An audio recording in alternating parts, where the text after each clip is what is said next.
दोस्तों, ओम नमः शिवाय।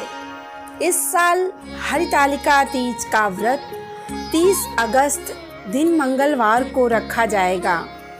हरितालिका तीज के दिन पूजन में हरितालिका तीज व्रत कथा का पाठ जरूर करना चाहिए।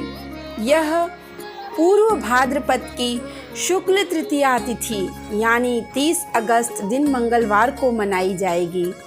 यह व्रत अच्छे पति की कामना से एवं पति की लंबी उम्र के लिए किया जाता है। मान्यता है कि भगवान शिव जी को अपने पति के रूप में पाने के लिए माता पार्वती ने सबसे पहले इस व्रत का पालन किया था। इस व्रत में पूरे दिन निर्जल व्रत किया जाता है और अगले दिन पूजन के पश्चात ही व्रत तोड़ा जाता है। चलिए जानते हैं आखिर इस व्रत का नाम हरितालिका तीज कैसे पड़ा और क्या है इसकी कथा।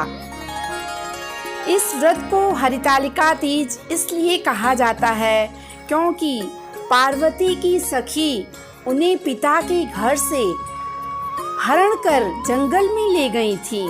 देवी पार्वती ने मन ही मन भगवान शिव को अपना पति मान लिया था और सदैव भगवान शिव की तपस्या में लीन रहती थी। पार्वती जी के मन की बात जानकर उनकी सखियां उन्हें लेकर घने जंगल में चली गईं। इस तरह सखियों द्वारा उनका हरण कर लेने की वजह से इस व्रत का नाम हरितालिका व्रत पड़ा। हरितालिका तीज व्रत की कथा। इस व्रत के पीछे माता पार्वती और भगवान शिव की कथा काफ़ी प्रचलित है।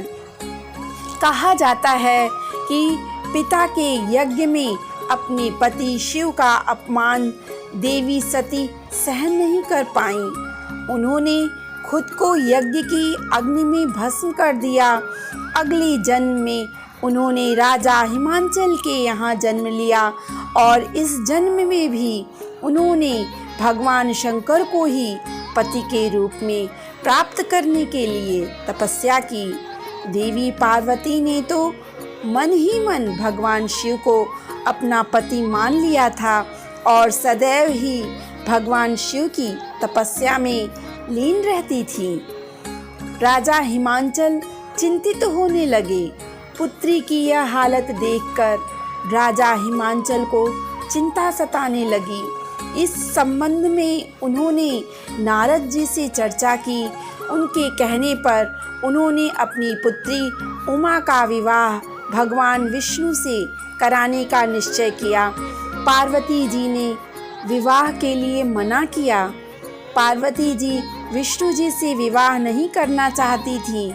पार्वती जी के मन की बात जानकर उनकी सखियां उन्हें लेकर घने जंगल में चली गईं।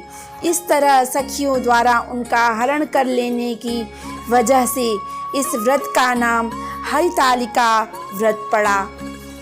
जब कठोर तपस्या किया, भाद्र शुक्ल तृतीया तिथि के हस्त नक्षत्र में माता पार्वती ने रेत से शिवलिंग का निर्माण किया और भोलेनाथ की स्तुति में लीन होकर रात्रि जागरण किया। उन्होंने अन्न का भी त्याग कर दिया। कठोर तपस्या 12 साल तक की। तब माता के इस कठोर तपस्या से प्रसन्न होकर भगवान शिव ने उन्हें दर्शन दिए और इच्छानुसार उनको अपनी पत्नी के रूप में स्वीकार कर लिया। दोस्तों, आज के दिन इस कथा को पढ़ने एवं सुनने मात्र से सभी कुंवारी कन्याओं को मनोवांछित वर की प्राप्ति होती है और सुहागन नारियों का सुहाग अटल होता है।